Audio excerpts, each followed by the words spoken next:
Hey guys, it's Vampire Mike from Sega CD Universe, and I wanted to talk about the 1989 film by Troma called Fortress of Amerikkka.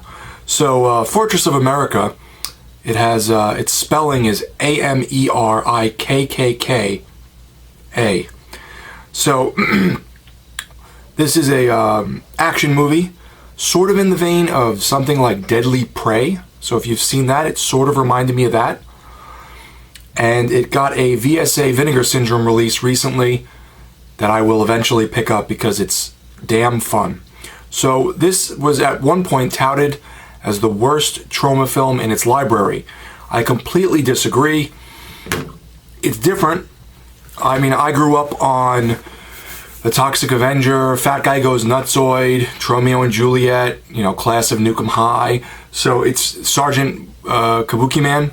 So it's very different than a lot of Troma fare.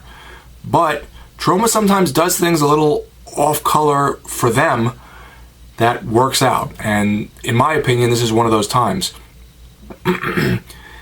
It's a cheesy action movie. You have to like cheesy action movies.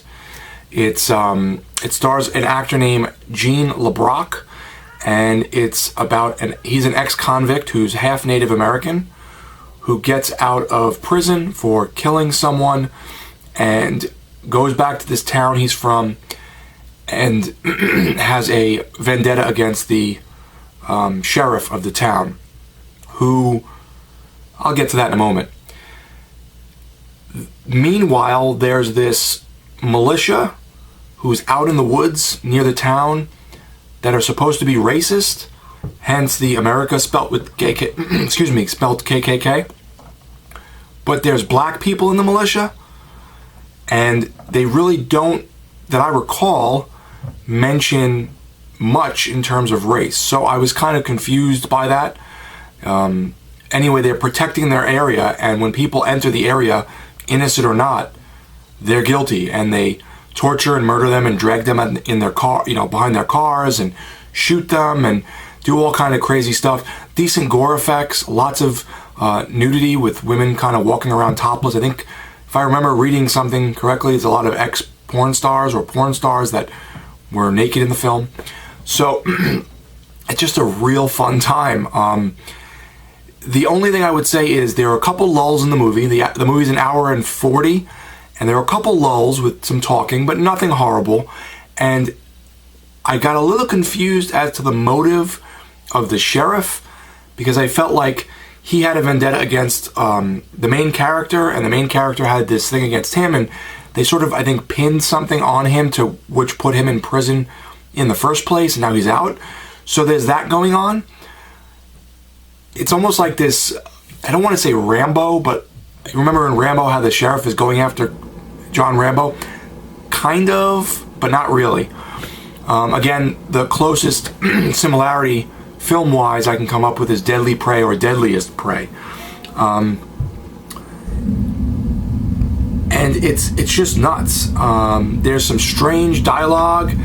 There's, again, black characters in this supposed racist militia. Weird characters. There's this woman with her head shaved who's a nut job. Some good gore, people getting stabbed in the throat and shot and whatever else. So if you like bad, cheesy action movies, maybe something like a more sleazy, gratuitous, violent LA Wars, you'll like this, I think. So LA Wars, Deadly Prey, you like those? Throw them together. Fortress of Amerikkka. I almost said Team America. Fortress of Amerikkka.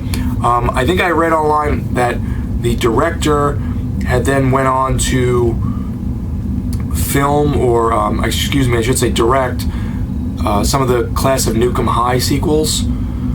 And yeah, that's the gist of it. I don't recognize anyone from this film, and it's just a fun ride. It really is. It's a good bad movie. So if you like good bad films, check out Fortress of Amerikkka, because you will enjoy it. That's it. Thanks guys for watching. It's Vampire Mike from Sega CD Universe. Be good.